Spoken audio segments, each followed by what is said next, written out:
Bonjour à toi, ami de la machine à coudre, du mètre ruban et autres craies tailleurs.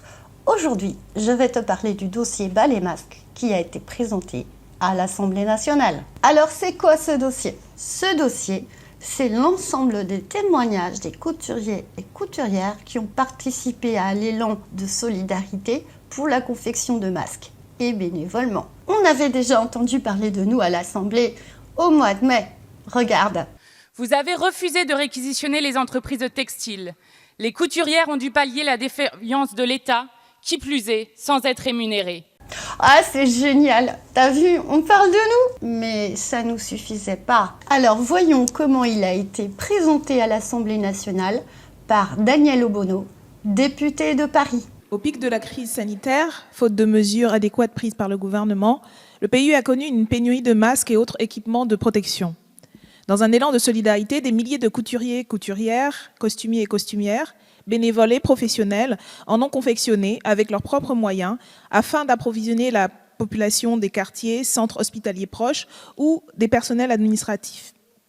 Mais ce geste a rapidement été instrumentalisé en surexploitation. Des communautés de communes et entreprises qui manquaient de personnel ont fait appel à leurs services, et ce, avec de plus en plus de contraintes et des demandes exigeant jusqu'à 10 heures de travail journalier. Beaucoup n'ont pas été rémunérés du tout. D'autres ont reçu une compensation nettement insuffisante de 40 centimes par masque. Or, la plupart de ces personnes sont précaires, voire ne touchent aucune autre rémunération et ont souvent fourni elles-mêmes les tissus ou même pris sur leurs fonds propres pour acheter tissus et élastiques. Dans d'autres cas, les embauches se sont faites dans des cadres de contrats d'insertion sous-rémunérés au lieu de contrats réguliers. Lorsque les premières commandes industrielles ont été passées par l'État, elles en ont été écartées. Le processus d'homologation favorisait les grosses productions, ce qui pose un problème de concurrence déloyale. Aujourd'hui, ces travailleurs et travailleuses font face à un autre problème. Faute de planification par l'État, après la pénurie, nous voici en surproduction, l'importation de masques jetables anti-écologiques ayant été privilégiée au détriment des masques lavables produits en France. Les couturiers, couturières, costumiers et costumières se retrouvent donc maintenant doublement pénalisés. Après avoir été surexploités, elles et ils sont désormais mis au rebut.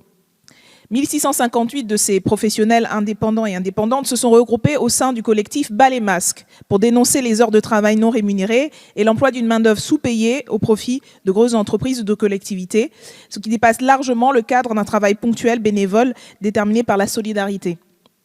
Le collectif a composé un dossier très complet que je tiens à la disposition des ministres et il demande la valorisation des heures effectuées, l'assurance que l'emploi de bénévoles pour pallier une pénurie ne crée pas un précédent et qu'en cas de nouvelle crise, l'État impose que les entreprises obtenant des marchés fassent des embauches régulières et offrent une rémunération à un taux horaire adéquat.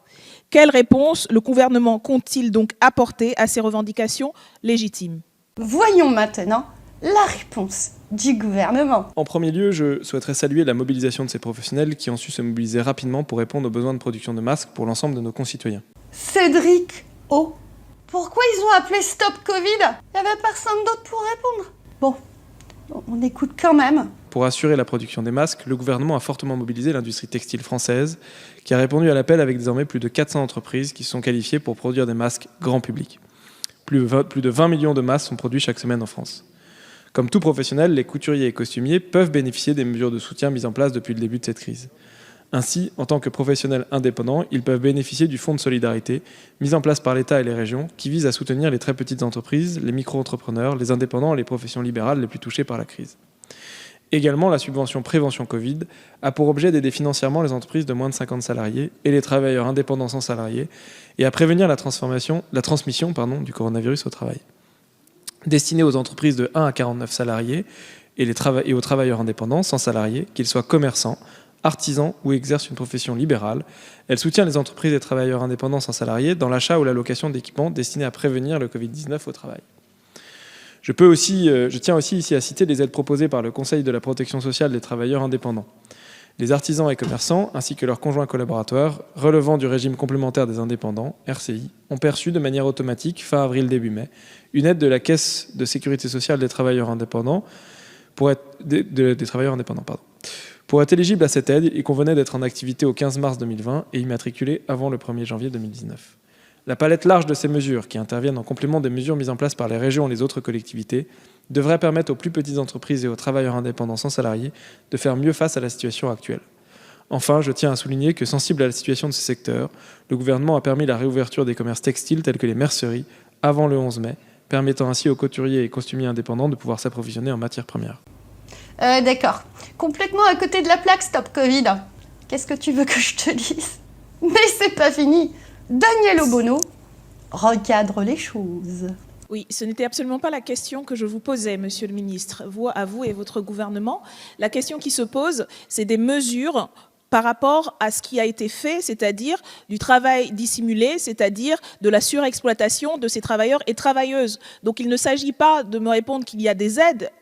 Ces personnes sont au courant, même si c'est parfois pas très facile pour elles d'y avoir accès. Messieurs les ministres, s'il vous plaît, ce qui est demandé, c'est que les heures travaillées, le travail effectué pour aider au moment du pic de la crise, alors que votre gouvernement était incapable de le faire, ces personnes se sont engagées et aujourd'hui, elles n'ont pas été rémunérées comme elles le devraient. C'est ça qu'il s'agit de faire. Il s'agit de faire en sorte que le ministère de l'économie et le ministère du Travail fassent ce qui devrait être protéger ces personnes, qu'elles soient rémunérées et que ne se reproduisent plus ce type de surexploitation. Donc encore une fois, après avoir manqué d'anticipation, d'avoir tellement mal planifié les choses qu'aujourd'hui on se retrouve dans une situation de surproduction et avec des personnes déjà précaires qui ont été surexploitées et qui ne seront pas rémunérées, ce qu'on vous demande, c'est de prendre vos responsabilités et de répondre à cette question de justice sociale et de juste rémunération du travail effectué. Voilà, maintenant tu sais. Et tout le monde sait qui nous sommes. Et on va pas s'arrêter là. La suite au prochain épisode.